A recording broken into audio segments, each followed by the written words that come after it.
अगर करो तो 1 2 3 तो यहाँ है रिंग के अंदर और 6 इनके है, तो 9 सिंगल बॉन्ड है और डबल बॉन्ड 3 है। तो वैसे तो इन्होंने सिंगल पहले बोला था, डबल बाद में, तो ऑप्शन में 9 3 देना चाहिए था, बट अगर 9 3 नहीं भी दिया है तो 3 9 वाला ऑप्शन टिक कर लेना। डी ऑप्शन इसका आंसर होना चाहिए, बट 9 3 के अकॉर्डिंग देना चाहिए था, तो ऑप्शन डी इसका करेक्ट आंसर होगा।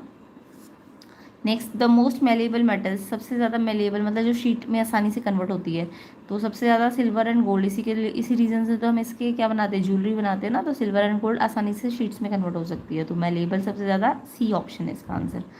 Break down of protein stomach में कौन सा एंजाइम करता है, तो इसका आंसर है पेप्सिन। डी ऑप्शन आंसर है इसका। तो फिफ्थ का C silver and gold and six का D pepsin. Okay, next question देखो। नेक्स्ट क्वेश्चन है, सेलेक्ट करना था exothermic processes from the following. तो एक्सोथर्मिक जहाँ हीट रिलीज होती है, तो डाइल्यूशन ऑफ एसिड को जब डाइल्यूट करते हैं तो यस एक्सोथर्मिक प्रोसेस होता है ना, क्योंकि इसमें हीट बहुत ज़्यादा निकलती है। तो बर्निंग ऑफ नेचुरल गैस, कोई भी चीज़ बर्न करोगे तो भी हीट रिलीज होगी, तो एक्सोथर्मिक है। तो फर्स्ट एंड सेकेंड आपका एक्सोथर्मिक है। एवपोरेशन में हीट आपको देनी पड़ेगी, इलेक्ट्रोलिसिस ऑफ वाटर में आपको इलेक्ट्रिसिटी देनी पड़ती है, तो यहाँ पे ये एक्सोथर्मिक नहीं है, ये डिकम्पोजिशन रिएक्शन हो रहा है। तो ये फर्स्ट एंड सेकंड में एक्सोथर्मिक प्रोसेस है। First and second A option answer है। ए ऑप्शन 7 का आंसर होगा। नेक्स्ट क्वेश्चन देखो 8th, from the following selected process in which combination reaction occur. इनमें से कौन सा कॉम्बिनेशन का एग्जाम्पल है। Black and white photography AgCl वाला जो रिएक्शन होता है ये आपका डिकम्पोजिशन रिएक्शन होता है, ये आपका कॉम्बिनेशन नहीं है।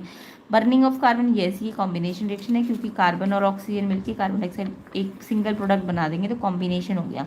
तो ऑप्शन बी इसका आंसर है 8th का। ओके, नेक्स्ट क्वेश्चन देखो, यूनिट ऑफ हेरिडिटी। हेरिडिटी की यूनिट, हेरिडिटी को किस में मेजर करते हैं, हेरिडिटी को जीन्स है इसकी unit, GENE gene. C option इसका आंसर है 9th का। Next question, the end product of meiosis in a reproductive cell in plant, इसका आंसर बी पोलन ग्रेन्स होगा। नेक्स्ट देखो 11th, which one of the following statement is incorrect about the effect on environment as a result of our activity. Incorrect statement होनी थी, तो इसमें आपका जो B option है वो इनकरेक्ट है, क्योंकि पैकेजिंग ऑफ मटेरियल से ना नॉन बायोडिग्रेडेबल वेस्ट बढ़ रहा है, जैसे पॉलीथीन है, प्लास्टिक से, इनसे क्या हो रहा है, अमाउंट नॉन बायोडिग्रेडेबल बढ़ रहा है ना, तो ये तो कम हो रहा है बोल रहे, तो ये गलत है, इनकरेक्ट स्टेटमेंट होनी थी। तो 11th का आंसर आपका बी ऑप्शन होगा।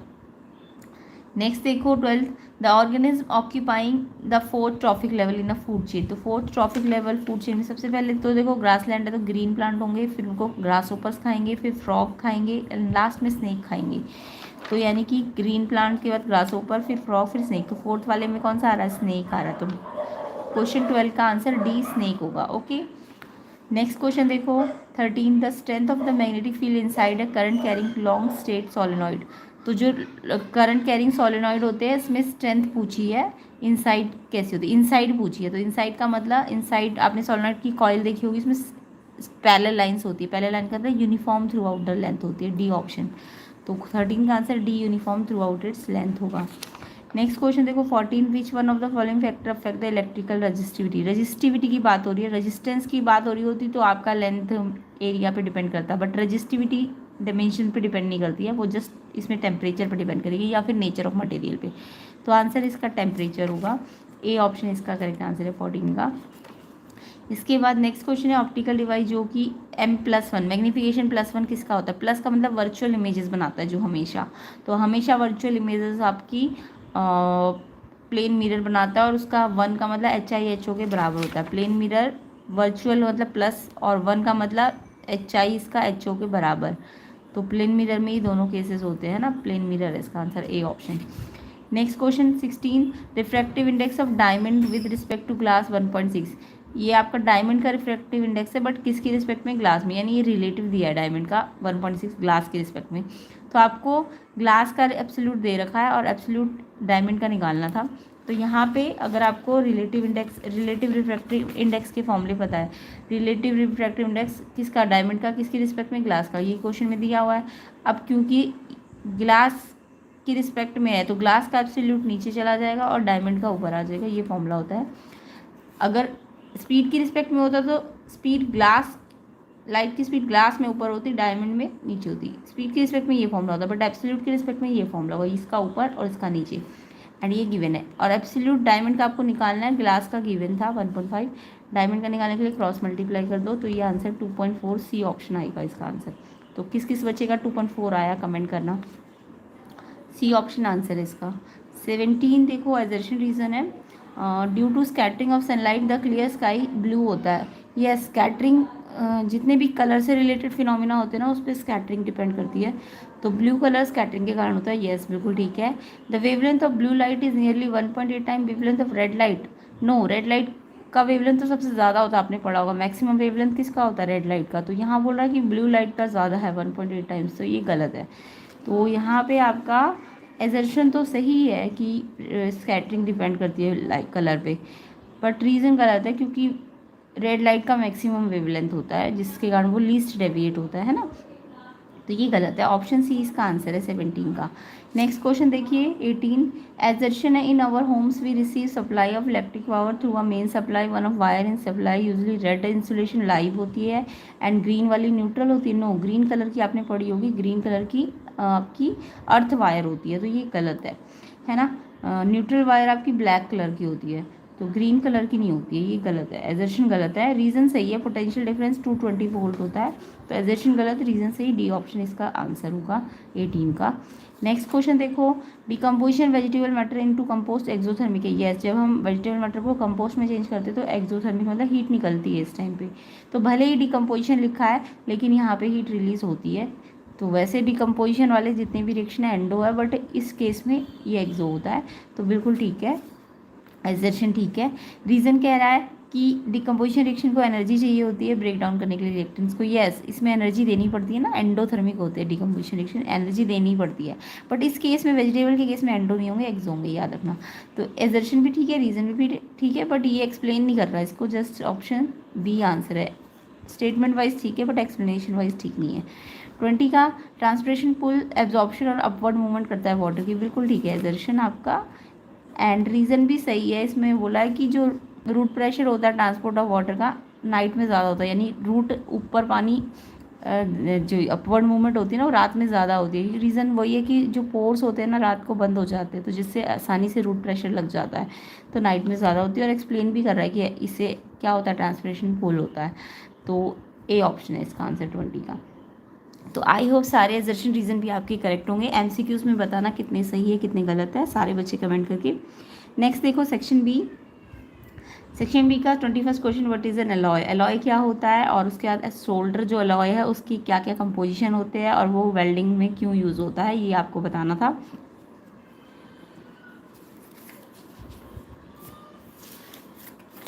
तो यहाँ पे आपको डेफिनेशन बतानी थी अलॉय की। अलॉय एक होमोजीनियस मिक्सचर है 2 और मोर मेटल्स का या फिर एक मेटल नॉन मेटल का। तो जो मिक्सचर होता है होमोजीनियस उसको अलॉय कहते हैं। शोल्डर भी एक अलॉय है, ये किससे बनती है, लेड और टिन से। लेड और tin, lead PB and tin SN, and 50% composition होता है इनका। और क्योंकि इसका मेल्टिंग पॉइंट बहुत कम होता है प्योर मेटल से, जिस रीज़न से इसको हम वेल्डिंग पर्पस में यूज़ किया करते हैं। ठीक है, ये इसका आंसर था। नेक्स्ट इसका था इलेक्ट्रोलाइटिक रिफाइनिंग ऑफ सिल्वर में इलेक्ट्रोड, कैथोड और एनोड किससे बनते हैं। तो जो कैथोड वाला होता है वो प्योर सिल्वर से बनता है, और एनोड वाला जो इलेक्ट्रोड होता है वो इम्प्योर सिल्वर से बनता है। और जो एनोड मड होता है, जो इनसॉल्युबल इम्प्योरिटीज़ होती है ना, उन्हें हम एनोड मड कहते हैं, जो सेटल डाउन होती है एनोड के नीचे। एनोड के नीचे सेटल डाउन हो रही है इसलिए इसको हम एनोड मड कहते हैं। तो ये इसका आंसर था। ठीक है, नेक्स्ट 22 क्वेश्चन में आपको बैलेंस केमिकल इक्वेशन, ये आपको स्टेट मतलब सिंबल फॉर्म में नहीं दी थी, वर्ड्स फॉर्म में दी थी। आपको पहले सिंबल बनाने थे इनके एंड देन उसको बैलेंस करना था। तो यहाँ पे पहले एल्यूमिनियम है फिर copper chloride, aluminium Al, copper chloride का फॉर्मूला बनाओ CuCl, और इसमें 2 वैलेंसीज का एक क्रॉस करके CuCl2 बन जाएगा। सेम ऐसे एल्यूमिनियम क्लोराइड का AlCl3 बनेगा, इसकी 3 वैलेंसी, इसकी एक क्रॉस कर दो एंड कॉपर बना। उसके बाद इसे बैलेंस कर देना था। ठीक है, नेक्स्ट था जिंक का सोडियम हाइड्रोक्साइड। जिंक और सोडियम हाइड्रोक्साइड बेस को जब भी मेटल से रिएक्ट करते हैं तो सॉल्ट बनाना होता है, तो यहाँ पे सोडियम जिंकेट बनता है Na2ZnO2 एंड साथ में हाइड्रोजन रिलीज होती है, तो ये इसका रिएक्शन है। नेक्स्ट देखो, हाँ ये बायो का क्वेश्चन है। बायो के क्वेश्चन को हम नेक्स्ट पार्ट में कवर करेंगे। इसके बाद प्रिज्म का डायग्राम बनाना था, एंगल आई और एंगल डी शो करना था उसमें।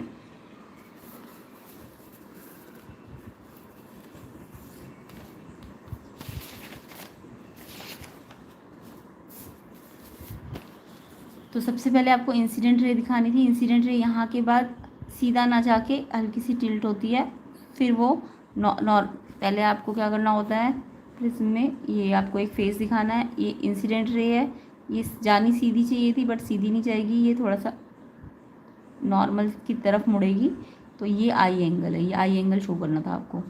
और फिर ये इधर से जब बाहर निकलेगी इमरजेंट रे, तो ये to bottom of the prism की तरफ टिल्ट होगी, और ये इमरजेंट है। इमरजेंट और इंसिडेंट को आपको बढ़ाना था, तो ये जो एंगल आता है ये वाला, ये इसको बैक करके बढ़ाना होता है, ये डी आता। ठीक है, इस तरीके से ये डी आएगा, ये वाला इंसिडेंट और इमरजेंट से जो एंगल बनेगा, तो ये आपकी बुक में भी बना होगा, इसमें आई ये होता है, डी डेविएशन ये होता है। ठीक है, नेक्स्ट क्वेश्चन देखो। Object place 25 centimetre in front of A concave mirror, focal length 15, mirror formula से आपको इमेज की पोजीशन पूछी है।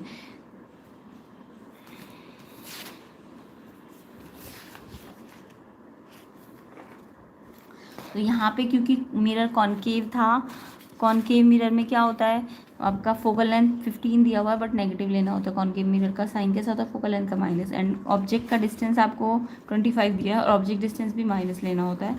अब आपको मिरर फॉर्मूले के लिए वी निकालने के लिए मिरर फॉर्मूला लगाना होता है 1/f 1/v plus 1/u। Value put कर दो, एफ की -15, वी की आपको नहीं दी है, यू की दी हुई है -25। अब ये निकालना है तो इसको यहीं रखना था, ये प्लस माइनस यहाँ माइनस हो रहा है तो इधर जाके ये प्लस हो जाएगा, एंड ये तो माइनस था। अब इसका एलसीएम लेना था 15 और 25 का 75, 15 5 ज़ा तो 5 से मल्टीप्लाई कर दो, एंड 25 3 ज़ा 75 तो 3 1 ज़ा 3 से कर दो इसको। अब माइनस प्लस माइनस साइन बढ़ेगा माइनस का, एंड ये 2 आएगा अपॉन में 75। वी निकालना है तो रेसिप्रोकल करो, तो इसको भी रेसिप्रोकल कर दो 75/2, एंड ये 2 से डिवाइड करके 37.5 नेगेटिव साइन आएगा, एंड नेगेटिव के अंदर रियल इन्वर्टेड, एंड ये पोजीशन है इसकी। ओके, तो ये आंसर आना था। किस किस बच्चे का आया कमेंट करना। नेक्स्ट बायो का क्वेश्चन है, ये नेक्स्ट पार्ट में कवर करेंगे। इसके बाद बायोलॉजिकल मैग्नीफिकेशन क्या होता है, transfer of chemicals from one trophic level to another, उसको बायोलॉजिकल मैग्नीफिकेशन कहते हैं। तो कौन सा ट्रॉफिक लेवल है जहाँ पे हाईएस्ट इफेक्ट आएगा बायोलॉजिकल मैग्नीफिकेशन, यानी कि सबसे ज़्यादा केमिकल ट्रांसफर होंगे, तो सबसे ज़्यादा केमिकल ट्रांसफर लास्ट वाले ट्रॉफिक लेवल पे होंगे, यानी ह्यूमन को। तो जो सबसे ज़्यादा इफेक्ट है वो ह्यूमन पे पड़ेगा, बिकॉज जो केमिकल होते हैं, chemical concentration highest in last trophic level पे सबसे ज़्यादा होता है। ठीक है, इसके बाद यहाँ पे you have two solution X and Y, X ने रेड कलर दिया, वाई ने ब्लू कलर दिया यूनिवर्सल इंडिकेटर में। तो आपको पूछा किस में हाइड्रोजन आयन कंसनट्रेशन ज़्यादा है और किस में कम है। तो रेड और ब्लू यूनिवर्सल इंडिकेटर में आपको पता है अलग अलग कलर से शो करता है।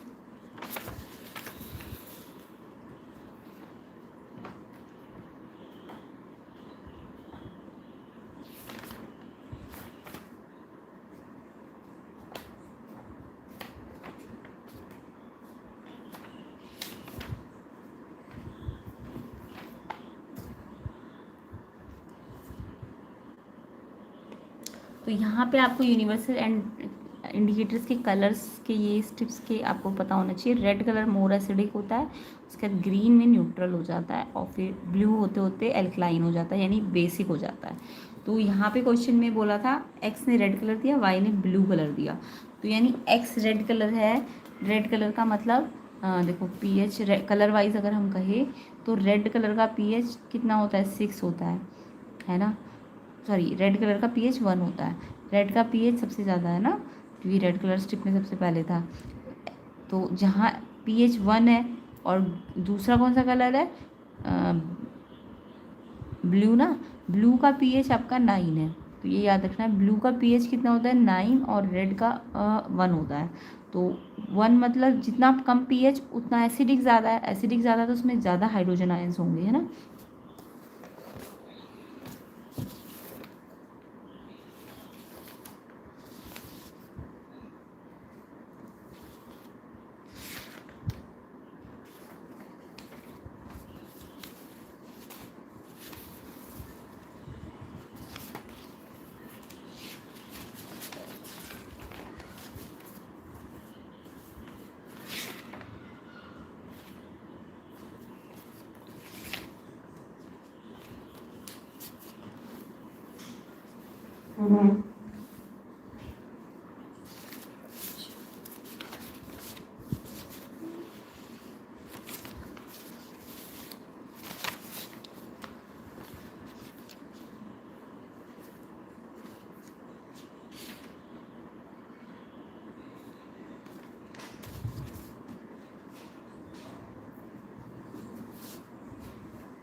तो जो एक्स है उसने रेड कलर दिया है, तो रेड कलर का मतलब पीएच कितना है, 1 है, ठीक है। और वाई ने कौन सा कलर दिया है, ब्लू कलर दिया है, तो उसका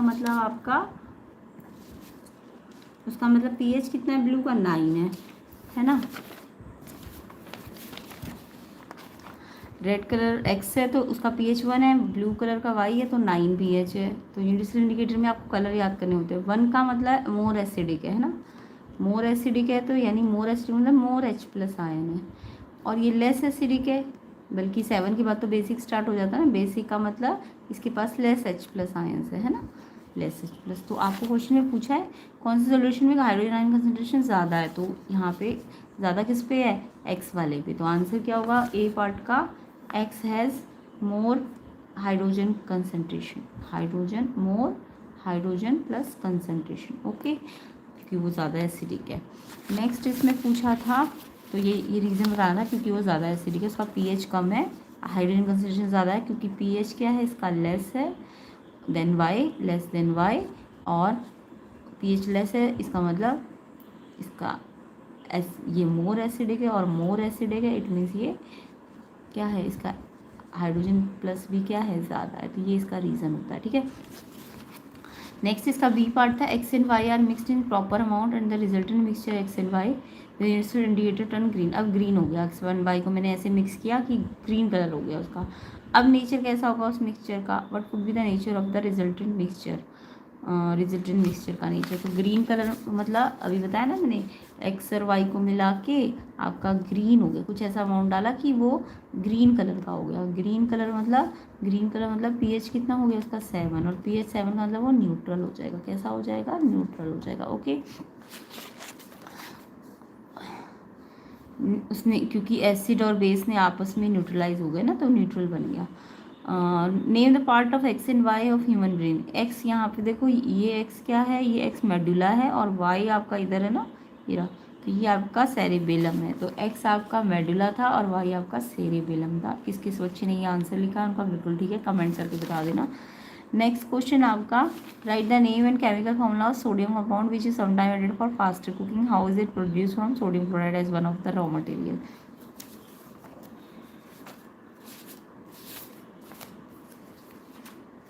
तो यहाँ पे आपको पता है NaCl के केमिकल्स कितने होते हैं, NaOH, NaOH, CO3, Na2CO3H2O, washing soda, POP and bleaching powder, ये 5 केमिकल होते हैं। बट आपको बोला कुकिंग में यूज़ हो रहा है, कुकिंग में तो ये वाला होता है ना, तो यानी इसकी बात हो रही है। तो क्या है इसका नाम, बेकिंग सोडा। और फिर इसका ये कैसे बनता है, इसका रिएक्शन बताना था।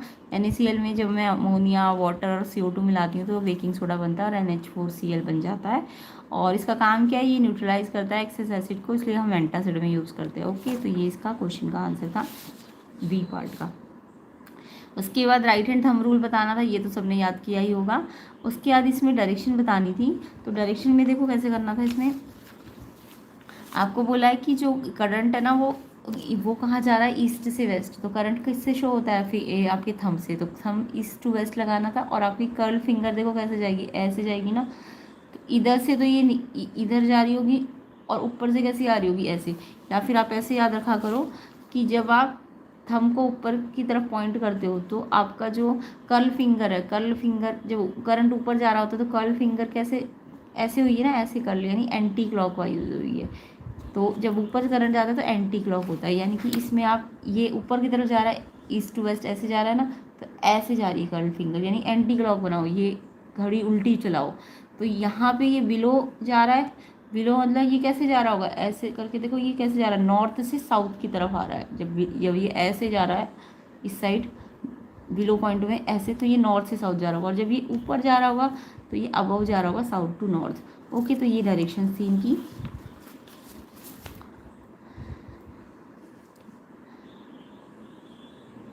नेक्स्ट आपको अरेंजमेंट बताना था, 2 ओम 3 ओम 6 ओम को कैसे लगाए हम, कैसे, ताकि उनका इक्विवेलेंट रेजिस्टेंस एक तो 1 ओम बन जाए और एक 4 ओम।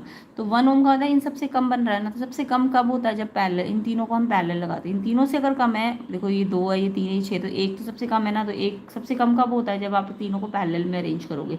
और फिर 4 लगाने के लिए हमें कुछ ऐसे तरीके लगाने पड़ेंगे।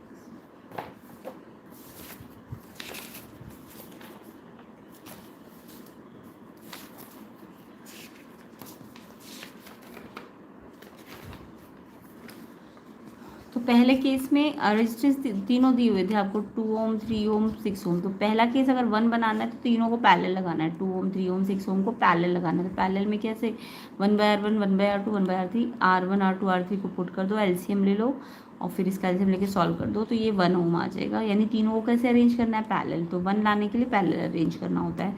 उसके बाद हमें बोला है कि 4 ओम भी लाना है।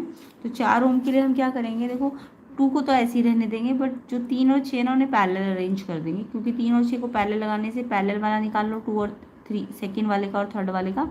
तो ये 1/3 और 1/6 ऐसे लेते हैं ना पैरेलल वाला, तो इसका हाफ आएगा और उल्टा करोगे, यानी ये इन दोनों का जो इफेक्टिव आएगा वो 2 आएगा, और फिर 2 को इस 2 के साथ सीरीज़ में लगा दो। यानी इसको तो ऐसे रखना है, इन दोनों को पैरेलल और फिर बाद में इसको सीरीज़ में, तो ऐसे अरेंज करना पड़ेगा। ठीक है, 4 ओम बनाने के लिए।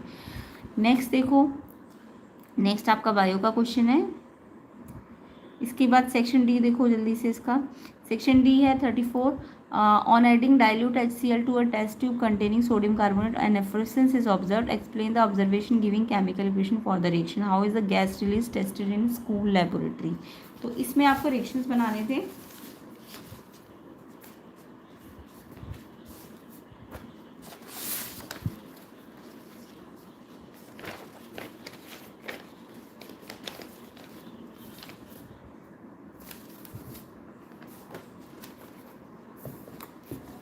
HCl को हमने सोडियम कार्बोनेट के साथ मिक्स किया है। देखो HCl मतलब एसिड है ना, HCl क्या है आपका, एसिड है। क्वेश्चन 34 सेक्शन डी,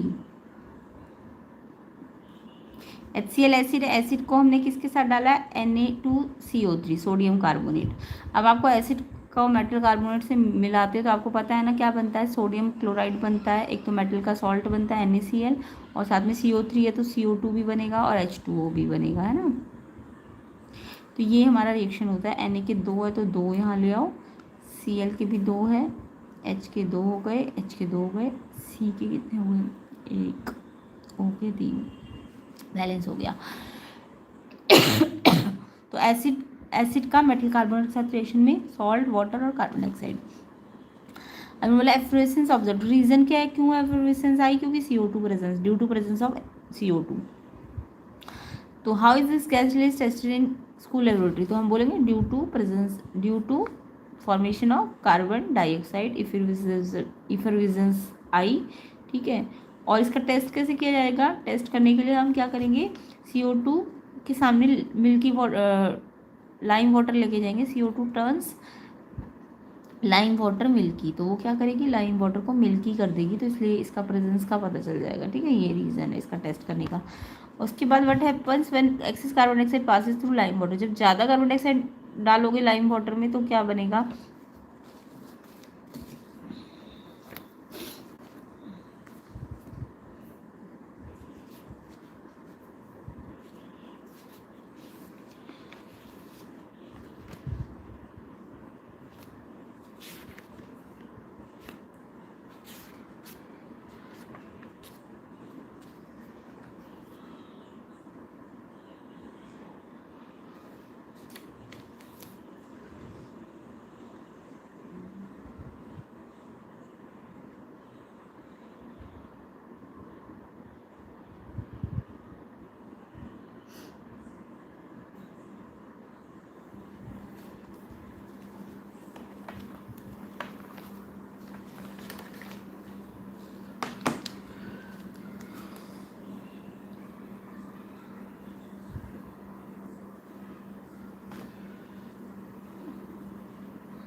पहले तो आप लाइम वाटर में कार्बन डाइऑक्साइड डालोगे तो आपका कैल्शियम हाइड्रोक्साइड बनेगा, है ना, ये तो सबको पता है। और फिर अगर मोर वाटर ऐड कर दिया तो कैल्शियम हाइड्रोक्साइड में अगर आपने और पानी डाल दिया तो क्या होगा, आपका कैल्शियम कार्बोनेट बन जाएगा।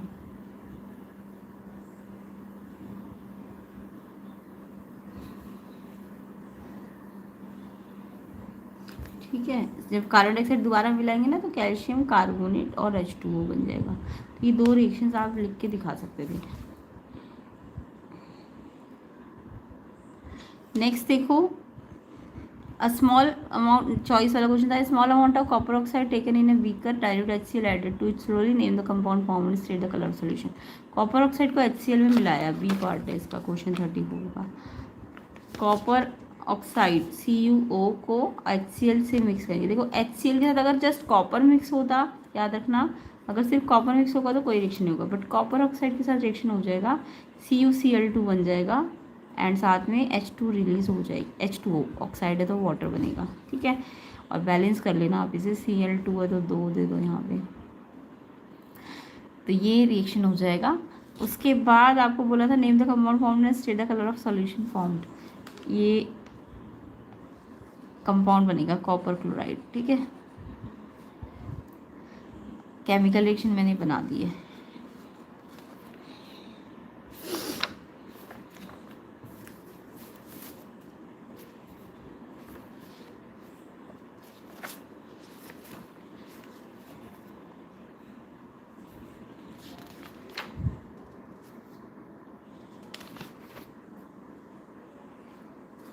और सोल्यूशन का कलर पूछा है, ये सोल्यूशन बनेगा, ठीक है। और ये सोल्यूशन का कलर ब्लू ग्रीन होगा, कैसा कलर होगा, blue green. Copper oxide black colour का था, बाद में ये ब्लू ग्रीन हो जाएगा, क्लियर। नेक्स्ट क्वेश्चन देखो 35, when and where rainbow appear in the sky, is the phenomena of light which occur during the formation of rainbow in proper sequence, draw a label diagram to show the formation of rainbow. तो यहाँ पे rainbow कब बनता है, तो इसमें आपको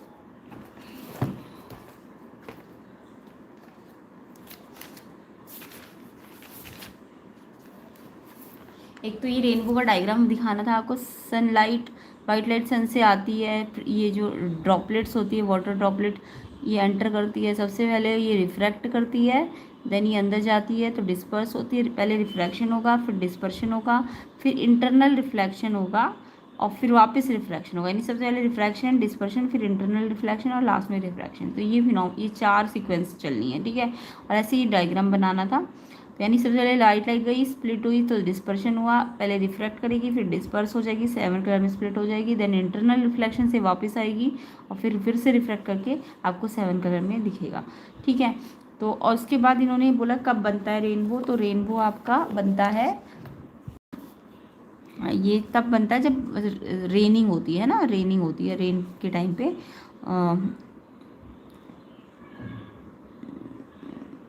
rainbow is form the sky when the sun is shining and is raining at the same time, ये लिखना था आपको। रेनबो कब बनता है, in the sky when the sun is shining and it is raining at the same, sun shine होना चाहिए और रेन भी होनी चाहिए, ये दो, तब रेनबो बनेगा, ठीक है। बाकी कंडीशन रेनबो बनने की क्या है कि हमें we stand our back toward the sun, हमारी बैक टुवर्ड द सन होनी चाहिए, and rain in front of us, rain हमारे सामने होनी चाहिए और हमारा जो बैक है वो सन के टुवर्ड्स होना चाहिए, यानी कि अपोजिट डायरेक्शन होनी चाहिए। रेनबो कब बनेगा, जब वो रेनबो किस डायरेक्शन में बनेगा, अपोजिट टू द सन। और कंडीशन क्या होगी, हमारी बैक होनी चाहिए towards the sun and rain हमारे सामने होनी चाहिए। और रेनबो कहाँ बनेगा, अपोजिट टू द सन बनेगा। ये कंडीशंस आपको याद रखनी होती है और डायग्राम तो मैंने दिखाई दिया। तो प्रॉपर सीक्वेंस भी पूछी थी और पूछा था कब बनता है, तो कब बनता है ये तो पता चल गया ना, जब रेन, एक तो सन शाइन होना चाहिए, पहला ए, इसका ए पार्ट में आपको लिखना था, सन शाइनिंग होना चाहिए। Rainbow is formed when sun shining and rains and it is raining, ठीक है। ये वाला रेनबो का कब, व्हेन का आंसर है। उसके बाद दूसरा पूछा था इसमें क्या क्या सीक्वेंस होगी, क्या क्या होगा, तो सीक्वेंस में आपको सीक्वेंस बतानी थी। सीक्वेंस होगी सबसे पहले रिफ्रैक्शन होगा, रिफ्रैक्शन के बाद आपका डिस्पर्शन होगा, डिस्पर्शन के बाद आपका इंटरनल रिफ्लेक्शन होगा और लास्ट में आपका फिर से रिफ्रैक्शन होगा। तो ये सीक्वेंस चलती है रेनबो बनने के लिए। डायग्राम आपने समझ ही लिया होगा और जो नेक्स्ट ईयर वाले बच्चे हैं उनके लिए इम्पॉर्टेंट है, इसलिए थोड़ा सा समझा भी रही हूँ, ठीक है। इम्पॉर्टेंट PYQs है। और आप बताइए आप ये लिख के आए हो कि नहीं लिख के आए हो, कमेंट करो। उसके बाद 2 कंडीशन पूछी थी रेनबो बनने के लिए, तो 2 कंडीशन, सेकंड पार्ट में 2 कंडीशन मैंने अभी आपको बताई। पहला तो आपकी बैक जो होनी चाहिए, बैक टुवर्ड्स द बैक क्या होनी चाहिए, our back towards the sun होनी चाहिए, टूवर्ड्स सन होनी चाहिए, और जो रेन है इन फ्रंट होनी चाहिए।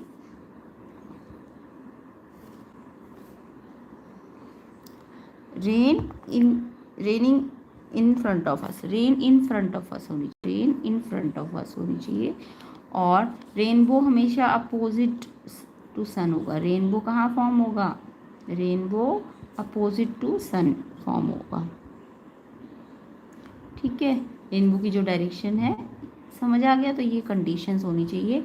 और इसके बाद इन्होंने पूछा था कि रेनबो सरफेस ऑफ मून पे क्यों नहीं बन रहा, क्योंकि मून में ना क्या नहीं है, मून में एटमॉस्फेयर नहीं है। तो there is no atmosphere on moon, there is no atmosphere on moon, moon में क्या नहीं है, there is no atmosphere on moon.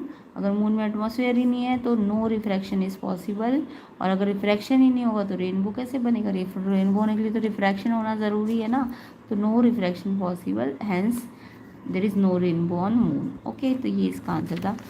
Next देखो, नेक्स्ट तो आपने बहुत बार पढ़ा होगा, व्हाट इज़ हाइपरमेट्रोपिया, इसका सेकेंड पार्ट का क्वेश्चन था। हाइपरमेट्रोपिया क्या होता है, दो पॉसिबल कॉजेज़ क्या क्या है, लेंस कौन कौन सा यूज़ करेंगे, है ना।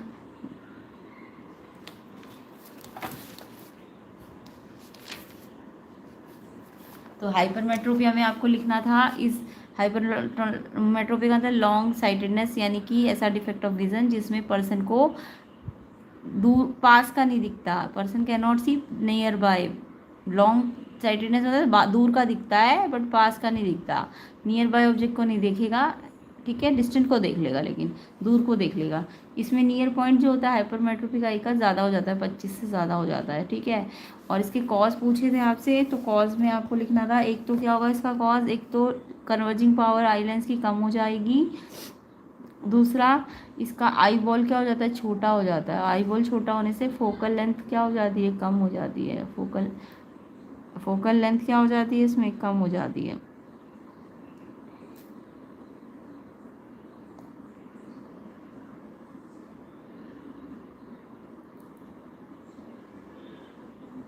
आई बॉल छोटा हो गया, छोटा होने फोकल लेंथ बढ़ जाती है, सॉरी,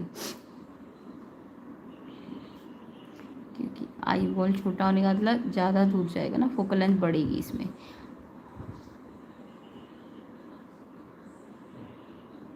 तो इसमें बिहाइंड द रेटिना बनती है, इमेज कहाँ बनती है, बिहाइंड द रेटिना। तो ये इसकी कॉज है, एक तो low converging power of eye lens, focal length बढ़ती है, लार्ज फोकल लेंथ हो जाती है, एंड आई बॉल छोटा हो जाता है। समझ आ गया। और इसका फिर डायग्राम वैसे तो आपको बनाने को नहीं आया था, अदरवाइज़ आपको बना के दिखाना था। अगर आप पास का देखोगे ना, तो पास का देखने पे ये बाहर बन जाएगा रेटिना से, इमेज कहाँ चली जाएगी, बाहर। नियर बाय ऑब्जेक्ट को देखोगे तो दूर चली जाएगी। और अगर आपको अपनी नियर बाय ऑब्जेक्ट को थोड़ा दूर बढ़ा दोगे, 25 से 50 कर दोगे, तो आपकी इसमें आएगी। तो अगर मेरे को यहीं से देखना है, तो इसी नियर बाय से देखना है, तो मुझे ये वाला लेंस लगाना है। कौन सा लेंस लगाना है, कॉन्वेक्स लेंस। हाइपरमेट्रोपिया के लिए कॉन्वेक्स लेंस लगाना होता है। तो अगर आप कॉन्वेक्स लेंस लगा दोगे तो इसी नियर पॉइंट से आपको यहीं पर दिखने लगेगा, ठीक है। तो इन्होंने लेंस का नाम पूछा है, और type of lens, convex lens. Okay, next है, a person suffering from presbyopia need bifocal lens. Presbyopia में बाईफोकल लेंस चाहिए होता है, यानी ऊपर वाला पार्ट आपको, बाईफोकल में ऊपर वाला पार्ट कॉनकेव होता है, नीचे वाला कॉन्वेक्स होता है। तो कॉनकेव और कॉन्वेक्स, अच्छा ये दोनों लेंसेज से बनता है ना बाईफोकल लेंस, तो एक कॉनकेव और एक कॉन्वेक्स। अब एक प्लस का लगा दिया और एक माइनस का लगा दिया। अब प्लस वाले का मतलब क्या होता है, प्लस कब कब होती है, पावर, डायोप्टर का मतलब पावर दी है। तो पावर प्लस कब होती है, जब कॉन्वेक्स लेंस होता है, और नेगेटिव कब होती है, जब कॉनकेव लेंस होता है।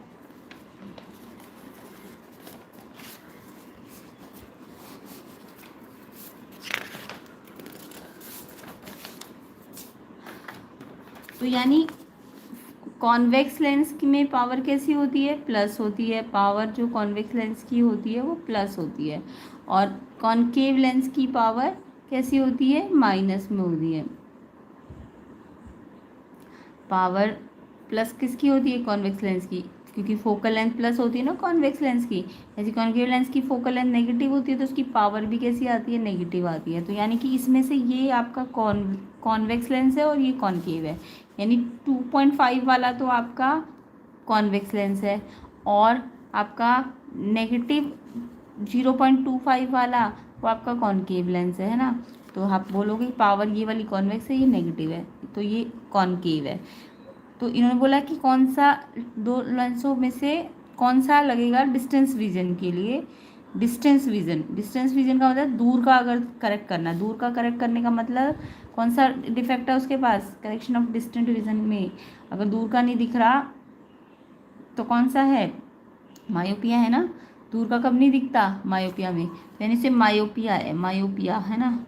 तो मायोपिया के लिए कौन सा लेंस लगाना पड़ेगा, कॉनकेव वाला। मायोपिया किससे ठीक होता है, जब दूर का नहीं दिख रहा, जब दूर का नहीं दिखता पास का दिखता है, तो कौन सा डिफेक्ट होता है, मायोपिया। मायोपिया के लिए से कौन सा लेंस लगाना पड़ेगा, कॉनकेव लेंस। अभी पढ़ा ना, हाइपरमेट्रोपिया के लिए तो कॉन्वेक्स होता है, तो मायोपिया के लिए क्या होगा, कॉनकेव लेंस। अब कॉनकेव लेंस तो कौन सा वाला लगाना पड़ेगा, -0.25 वाला। और फोकल लेंथ निकालनी है फिर इसकी, तो फोकल लेंथ कैसे निकलती है, पावर होता है 1/f, तो फोकल लेंथ होगी 1/p। तो 1/p को यहाँ रख दो, पॉइंट से कटेगा तो 100 ऊपर जाएगा, 25 से ही कट जाएगा 4 मीटर में, और आंसर माइनस में आ गया है ना। फोकल लेंथ कितनी आ गई, -4 मीटर।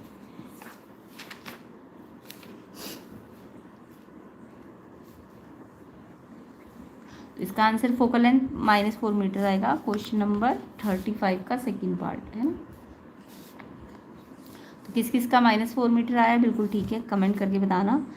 और बाकी तो बायो के क्वेश्चंस है। सेक्शन ई को हम इसके नेक्स्ट पार्ट में कवर करेंगे, उसमें ये न्यूमेरिकल भी सॉल्व कर लेंगे।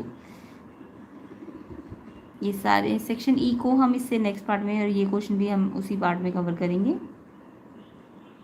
वीडियो को ज़्यादा से ज़्यादा शेयर कर देना, लाइक कर देना। एंड सेट 1 सेट 2 सेट 3 सब सॉल्व है, प्लेलिस्ट में चेक कर लेना, लिंक डिस्क्रिप्शन में है। आई होप सबका एग्ज़ाम अच्छा गया होगा। कमेंट करके बताना कैसा गया एग्ज़ाम, और कितने न्यूमेरिकल सही है, कितने केमिकल रिएक्शंस आपने ठीक किए हैं, ये सब कमेंट करना। प्लेलिस्ट को चेक कर लेना, लिंक डिस्क्रिप्शन में है।